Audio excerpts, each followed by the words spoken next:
Subsidi ubat-ubatan masih dikekalkan supaya rakyat tidak terbeban. Sekolah vernacular bukan satu faktor yang menjurus ke arah perpecahan, sebaliknya menjadi tarikan ke arah perpaduan. Sambutan pelbagai perayaan simbolik keharmonian Sarawak. Gejolak cungkil bakat baharu dalam pementasan teater di Sarawak. Dan berita mengenai seramai 1,100 pelajar Dun Kuala Rajang menerima bantuan sekolah.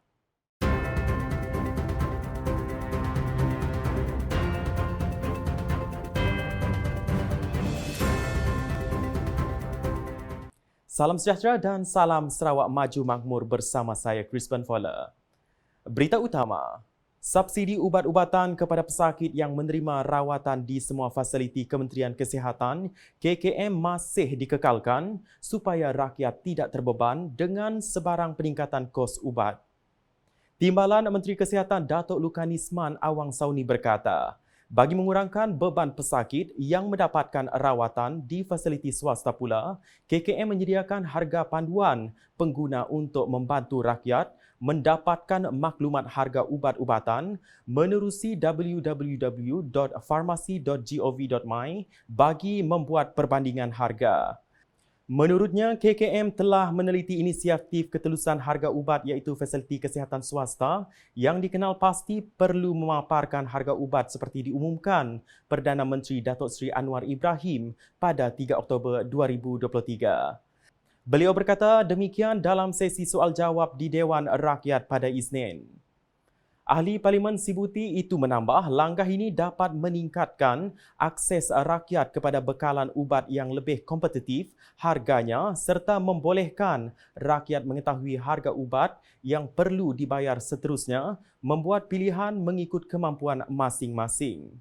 Datuk Lukanisman turut memaklumkan harga ubat di pasaran dipengaruhi oleh pelbagai sektor ekonomi seperti kadar pertukaran mata wang asing, kos penyelidikan dan pembangunan serta masalah penghilangan yang di luar kawalan KKM. Namun katanya bagi membantu kerajaan mengurangkan kos perolehan ubat, KKM telah melaksanakan beberapa langkah antaranya kaedah perolehan ubat dengan kontrak 3 tahun yang dilihat memberi faedah dan manfaat besar kepada kerajaan.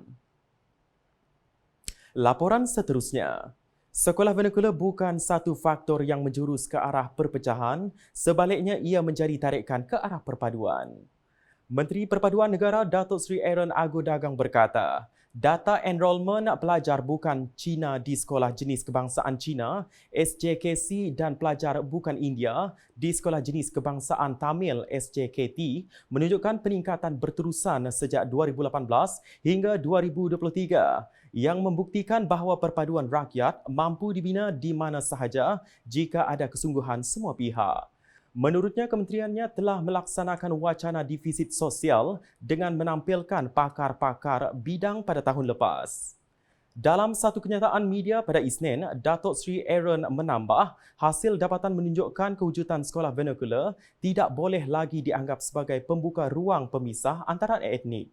Sebaliknya, ia perlu turut menjadi medan mengurus kerukunan sosial sama seperti peranan sekolah kebangsaan. Jelas beliau mengurus kerukunan sosial bergantung kepada 4 perkara iaitu penyesuaian, matlamat, integrasi dan terpendam. Sehubungan itu, beliau meminta semua pihak untuk menghentikan serta-merta polemik berhubung kewujudan sekolah vernacular di negara ini kerana ia akan menggugat semangat perpaduan dan muhibah dalam kalangan rakyat Malaysia. Paparan berikutnya. Masyarakat berbilang kaum Sarawak menyambut perayaan pelbagai jenis bersama merupakan simbolik keharmonian negeri ini. Menteri Pengangkutan Sarawak Datuk Seri Lee Kim Shin memberitahu semangat perpaduan dan keharmonian ini merupakan satu kekuatan dan tarikan kepada Sarawak. Jelasnya rakyat Sarawak harus berbangga kerana masyarakat saling menghormati dan terus mempertahankan keharmonian antara kaum. Beliau berkata demikian semasa berucap semasa Majlis Perhimpunan Tahun Baharu Cina, komuniti Riam di Miri baru-baru ini. Seramai 800 orang telah hadir memeriahkan majlis tersebut yang mempamerkan persembahan muzik menggunakan alat muzik tradisional daripada kaum Cina, Melayu, Iban dan orang Ulu. Beralih kepada laporan mengenai pementasan gejolak oleh Kelab Teater Batu Lintang Baltek yang dipentaskan pada Ahad membuktikan bahawa teater dapat melahirkan masyarakat yang berkarya melalui seni. Timbalan Menteri di Jabatan Premier Hal Ehwal Korporat Penerangan dan UKAS, Dato' Abdullah Saidul berkesempatan untuk hadir menyaksikan pementasan teater yang diadakan di Balai Budaya, Dewan Bahasa dan Pustaka, DBP, Cawangan, Sarawak. Dalam ucapan beliau, Dato' Abdullah berharap penonton yang hadir dapat mempelajari makna kehidupan melalui teater yang dipentaskan kerana ia bukan sebuah lakonan semata-mata. Ujar beliau, banyak kaedah atau amalan dalam seni lakonan teater berkait rapat dengan suasana atau pengalaman yang dilalui dalam kehidupan sebenar. Teater gejolak hasil karya Dr. Hasnali Tubah yang terkisar tentang pembinaan jambatan di sebuah kampung di Sarawak telah berjaya menghiburkan dan mengupas isu masyarakat. Pada majlis sama, Dato' Abdullah turut menyumbangkan dana kepada Baltek bagi membantu penggiat teater dari Institut Pendidikan Guru Malaysia IPGM Kampus Batu Lintang untuk membiayai aktiviti berkaitan. Ke perkembangan selanjutnya.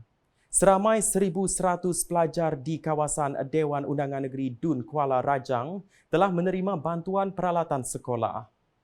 Timbalan Menteri Perancangan Bandar Pentadbiran Tanah dan Alam Sekitar Sarawak, Dato' Len Talif Saleh berkata, ini merupakan program tahunan Pertubuhan Belia Kebangsaan Bersatu Sarawak Seberkas Kuala Rajang khususnya bagi membantu para pelajar untuk persiapan kembali ke sekolah.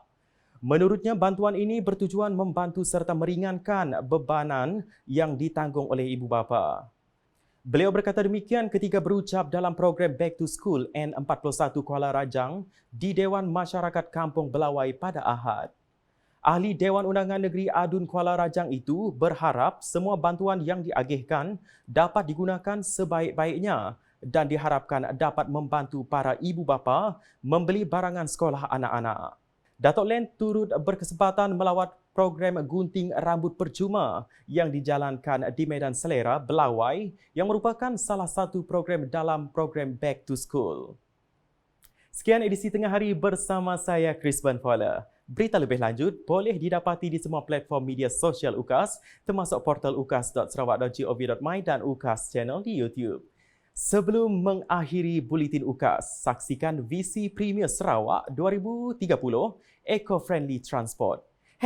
#Saluran Informasi Rakyat. Salam UKAS. Visi Premier 2030 Eco-Friendly Transport.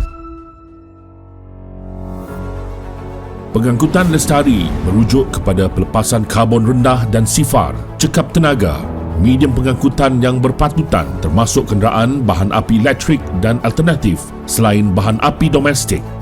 Transit aliran automasi ART dijangkakan menjadi sistem transit awam pertama di dunia menggunakan bahan api berkuasa sel yang akan bergerak di atas laluan khas. ART menjadi pusat projek sistem pengangkutan Bandar Kuching KUTS yang bermula dengan fasa 1 meliputi jarak 70 km di 3 laluan. Laluan biru, laluan merah dan laluan hijau di Greater Kuching. Perkhidmatan bas hidrogen dan elektrik. Bas hidrogen diperkenalkan pada 2019 manakala bas elektrik pada 2021 di dalam sistem pengangkutan awam bandar di Kuching. Bas-bas hidrogen dan elektrik ini juga alternatif hijau untuk para penumpang yang mempunyai kesedaran alam sekitar di samping memberi kemudahan kepada para penumpang harian. Stesen pengecasan kenderaan elektrik bakal dipasang di seluruh Sarawak bagi mengurangkan pelepasan karbon dan menggalakkan lebih ramai rakyat Sarawak untuk memiliki kenderaan elektrik. Setakat Ogos 2022, terdapat 20 stesen pengecasan awam di Kuching. Dengan kepimpinan Premier yang berwawasan, Sarawak akan menjadi peneraju di peringkat nasional, malah ke peringkat global di dalam pelaksanaan pengangkutan mesra alam. Visi Premier Sarawak Maju 2030.